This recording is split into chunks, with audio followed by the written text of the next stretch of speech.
부흥이라고 하는 그 열망을 우리가 많이 갖고 있습니다. 얼마 전에는 미국 켄터키주 웰모아에 있는 그 에스베리 대학교에서 있었던 그런 영적 각성 운동이 부흥의 커다란 확산으로 이어지기를 바라는 그런 많은 분들의 열망이 있었던 기억도 있습니다. 정말 이 부흥 정말 우리가 모두 사모하는 것인데요. 이 부흥 운동의 가장 전형적인 표본을 보여줬던 분 중에 하나가 바로 영국의 존 웨슬리를 들 수 있습니다. 그래서 오늘 존 웨슬리의 부흥 운동에 대해서 살펴보도록 하겠습니다. 오늘의 주제는 존 웨슬리 부흥 운동 바로 알기, 이렇게 잡아봤습니다. 자, 이분이 존 웨슬리, 아주 근엄한 모습입니다. 이분이 영국의 부흥운동에 큰 역할을 했고, 오늘날 세계적으로 감리교뿐 아니라 여러 가지 성결운동의 많은 교파의 하나의 선두주자였고 하나의 프론티어였다라고 볼 수 있는 존 웨슬리가 되겠습니다. 존 웨슬리에 대해서는 이제 여러 가지 설명을 할 수 있겠지만 아주 간략하게 존 웨슬리에 대한 설명을 제가 드리도록 하겠습니다. 존 웨슬리가 태어났던 그 시대는 영국의 아무래도 산업혁명의 그런 시대였습니다. 그래서 그 도시가 신속하게 공업화되어져 가고 많은 일꾼들이 도시로 몰려들었고요. 그러다 보니까 도시마다 여러 가지 퇴폐적인 그런 문화들이나 이런 것들이 일어남으로 말미암아 도덕적으로 상당히 혼란스러웠던 그런 시대이기도 했고, 그런가 하면 그 당시에 17세기 때에 그 계몽주의가 일어나고 그 이어서 합리주의적인 그 자연신론이 교계에도 영향을 많이 미치게 되는 거죠. 이 자연신론은 또 한마디로 말하면 이신론이라고도 말하는 것인데요. 이것은 하나님이 이 세계 속에 어떤 법칙, 질서를 만들어 놓고 더 이상 관여하지 않는다는 거죠. 하나의 그 합리적인 신론이라고 해야 될까요? 이렇게 말씀드릴 수 있는데요. 이런 것이 종교계와 철학계와 대중의 의식 세계를 지배하는 그런 시대였으니까 교회에도 이 영향이 불어닥치게 되니 교회의 그 경건과 영성에 상당한 폐해가 시작이 되었습니다. 그러면서 사람들의 신앙이 경직되어지고 세속화되어져 가게 되니까 결국에 교회의 여러 가지 의식들도 형식화되어져 가고, 따라서 이와 같은 교회의 침체 현상은 정치적으로도 또 사회적으로도 교육적으로도 경제적으로도 여러 가지 어려움을 불러일으키게 되는, 어떻게 보면 요즘 말로 하면 총체적인 위기의 시대가 바로 이 당시에 18세기 영국이 아니었던가, 이렇게 생각되던 시대에 웨슬리가 태어나게 됐고, 그리고 이 웨슬리는 이제 대대로 그 목사님 가정에서 태어났는데, 웨슬리의 그 선조를 보면은 청교도의 영향을 크게 받은 그 할아버지들이 있었고요. 그리고 자기 아버지도 청교도의 영향을 받고 자기 집안 전체가 청교도적인 영향을 받았죠. 그럼에도 불구하고 또 영국 교회, 그 당시에 그 하이처치라고 해서, 그 당시 영국에는 하이처치와 로우처치로 이렇게 나누면서, 하이처치는 고교회라고 해서 공식적인 교회죠. 그리고 로우처치는 거기에 들지 못하는 그런 교회들인데, 그런데 그 웨슬리의 아버지 같은 경우도 이제 영국 국교회의 목사가 됨으로써 하나의 영국 교회의 고교회적인 영향도 있고, 그리고 가정에는 청교도의 그 로우 철치의 그런 영향도 깊이 있었습니다. 아무튼 가정 속에는 이 청교도 영향이 많이 분위기가 잡혀져 있었는데, 특히 웨슬리의 어머니 그 수잔나 웨슬리는 그 10명도 훨씬 넘는 16명이나 되는 그 자녀들을 청교도적으로 엄격하게 또 경건하게 어려서부터 교육을 시켰습니다. 웨슬리는 이제 옥스퍼드 대학에 들어가서 거기에서 크라이스트 처치라고 하는 그런 그 신과 계통의 대학을 다니면서 친구들하고 같이 또 자기 동생하고 같이 홀리 클럽을 만듭니다.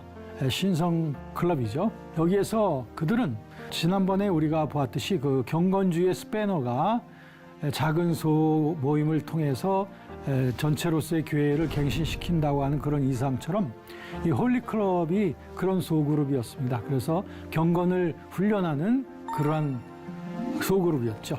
그래서 여기에서 전도도 하고 예배도 하고 성경 연구도 하고 기도도 하고, 그런데 그들은 아주 철저한 시간도 철저히 지키고 그들의 규칙도 철저히 지켰기 때문에 주변에서 그 사람들에게 별명을 붙여주기를 메소디스트라고, 규범, 메소드라고 하는 건 어떤 방식, 어떤 규범 이런 걸 말하는데 너무 철저하게 이런 걸 지키니까 규범주의자라고 합니다. 오늘날 이 규범주의라는 말을 우리나라 말로 감리교라고 이렇게 번역이 되어서 우리 감리교도가 있죠. 감리교 교단이 있습니다. 이것이 원래는 이런 규범주의라고 하는 철저하게 이런 것을 지킨다.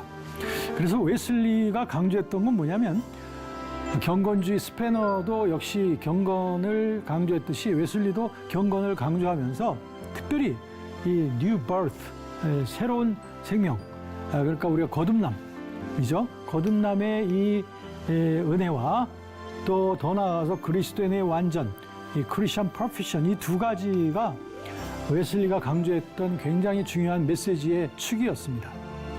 웨슬리는 모든 크리스찬들이 다 이 거듭남의 은혜 속에 있어야 된다는 것을 강조했고, 더 나아가서 거듭날 뿐 아니라 이 그리스도인의 완전의 상태에 들어가야 된다. 이 그리스도의 완전이라는 게 뭐냐? 이 완전이라고 하는 이 perfection이라는 말이 좀 우리에게 오해를 좀 불러일으키기도 합니다. 완전? 아니 그러면 어떻게 신자가 살아있을 동안에 하나님처럼 완전해질 수 있단 말이냐? 이런 말이 아닙니다. 웨슬리가 말한 이 그리스도의 완전이라고 하는 말은 좀 오늘날 우리가 이해할 수 있는 말로서 쉽게 표현한다면 영적 준비라고 말할 수 있어요. spiritual equipment라고 이렇게 말하는데 영적 준비 상태. 그러니까 그리스도인들이 승리롭게 신앙생활할 수 있는 영적 준비가 갖춰진 상태, 또 하나님을 전심으로 사랑하고 이웃을 사랑할 수 있는 그러한 영혼의 상태가 갖춰진 상태, 또 죄의 유혹이 다가올 때 그것을 효율적으로 물리칠 수 있을 만한 그런 무장이 되어 있는 상태, 이걸 영적 준비 상태를 크리스천 퍼피션이라고 말합니다. 사실 이 완전이라는 말이 오해가 심해서 제가 이렇게 풀어드리는 말입니다. 웨슬리는 이 그리스도의 완전이라는 말이 뭐 하나님처럼 거룩함에 있어서 완전하다고 하는 그런 뜻으로 한 것이 전혀 아닙니다. 이것은 우리의 신앙이라고 하는 것이 어린 신앙도 있고 좀 장성한 신앙도 있을지 몰라도 영적인 준비가 돼야 된다라고 하는, 그래서 영적 준비가 딱 갖춰져 있는 상태의 사람을 크리스천의 완전의 은혜를 경험한 사람이다, 이렇게 말하게 된 거예요. 그러니까 이것이 이제 웨슬리에게서 매우 중요한 두 가지였다. 그 다음에 웨슬리는 교회에 대해서 어떻게 생각을 했을까? 그리고 교회에 대한 어떤 활동을 했을까? 중요한 것은 웨슬리는 이 두 가지, 하나는 갱신, 교회의 갱신과 또 하나는 교회의 일치성, 이 두 가지를 같이 굉장히 존중했던 사람입니다. 그래서 건강한 교회는 교회의 갱신과 일치가 함께 아우러져야 된다라고 생각했던 거예요. 그래서 웨슬리는 교회가 성령이 주시는 이 성결의 능력, 이게 바로 아까 말한 크리스천 퍼펙션, 그리스도의 완전인데 이걸 통해서 지속적으로 새롭게 돼야 된다. 이게 갱신 아니겠습니까? 리뉴얼. 네, 새롭게 되어지는 거. 교회는 계속 새로워져야 된다. 성령께서 새롭게 하시는, 이게 꼭 필요하다. 그래서 그는 당대의 자기 시대의 영국 교회가 앵글리칸 처치죠. 영국 교회가 너무 복음과 하나님에 대한 열정을 잃어버린 것으로 판단을 했습니다. 그래서 교회의 갱신적 리더로서 교회를 새롭게 만드는 일에 자기가 사명을 받았다고 생각했어요. 그래서 그는 영국 교회 내에 열성 있고 경건한 사람들을 일으키려고 갱신운동을 시작을 한 거예요. 그러니까 웨슬리 부흥운동의 시작이 바로 거기에서 시작된 겁니다. 웨슬리는 물론 안 믿는 사람들에 대한 전도도 많이 했지만 교회 내에 잠자고 있는 크리스찬들을 깨우는 갱신의 역할, 이것을 웨슬리가 매우 중시했습니다. 그 다음 교회의 일치에 대해서는 웨슬리는 교파적인 다양성을 상당히 인정을 하면서도 역시 한 몸으로서의 교회의 일치성을 굉장히 강조했습니다. 그래서 모든 교회는 교파가 좀 다르더라도 교파 사람들에게 서로 열려져 있어야 된다. 그것이 바로 교회의 다양성인데, 다양성 속에서의 일치, 이거를 굉장히 웨슬리는 중시했던 것을 봅니다. 꼭 우리 교단이 아니더라도 우리 서로 다른 교단이라 할지라도 서로 다른 다양성 속에서 우리는 한 형제가 된다고 하는 다양성 속에서의 일치를 웨슬리는 강조했어요. 그런가 하면 이 사회도 하나님 나라의 가치로 변혁이 돼야 된다라고 보았습니다. 그래서 웨슬리는 개인의 성화에도 관심이 많았지만 교회의 갱신과 일치에도 상당한 강조를 했으며, 더 나아가서는 하나님 나라의 가치관으로 사회를 변혁시켜 나가는 일, 그것이 바로 크리스찬들, 은혜 받은 크리스찬들이 해야 되는 아주 중요한 일이다 라고 웨슬리는 보았던 것이죠. 그러면 이와 같은 웨슬리의 부흥의 신앙, 이것이 부흥 운동으로 이어져 가는 것을 보게 되는데요. 존 브래디라고 하는 학자는 말하기를 뭐라고 말하냐면, 웨슬리 부흥운동의 주된 본질은 도덕적 의와 내적 자유를 향한 그의 열정에서 비롯된 것이다. 그러니까 부흥운동의 주체가 뭐냐? 결국에는 내 안에서의 도덕적인 의와 내적인 자유를 끝없이 추구했던 그 웨슬리 자신에게서부터 시작이 된 거다. 여기가 근본적인 거라는 거죠. 그러면서 말하기를 참된 신앙이 뭐라고 받느냐, 웨슬리는 인간의 개선을 위한 여러 가지 선한 행실을 열매 맺는 인간 영혼 속의 하나님의 생명이다. 인간 영혼 속에 있는 하나님의 생명, 성령 안에 있는 그 생명의 능력이 결국 선한 행실을 열매 맺는다 하는 것입니다. 그러니까 웨슬리에게 있어서는 그가 그 홀리클럽을 하고 있을 때도 역시 선한 일들, 또 구제사역, 전도, 뭐 이런 그 사회적인 역할들을 많이 했었는데, 그가 나중에 이 메도디스트의 지도자가 되고 나서도 웨슬리는 이것을 굉장히 중요시했습니다. 우리 안에서 거룩한 열매가 생기면 결국엔 그것은 행실로서 나타나야 된다. 그리고 그 행실의 열매가 사회를 변화시키는 그런 하나의 주체가 되어져야 된다라고 믿었던 것이 웨슬리입니다. 그러니까 웨슬리의 그 사회 활동의 동기가 분명한 거죠. 그건 뭐예요? 내적인 우리 개인적인 성화가 결국엔 교회를 변화시키고, 그것이 결국에는 사회 활동 속에서 열매를 맺는 것이다. 그러니까 웨슬리에게 있어서 개인의 성화와 사회적 성화는 서로 길을 같이 가는 것으로 본 것이죠.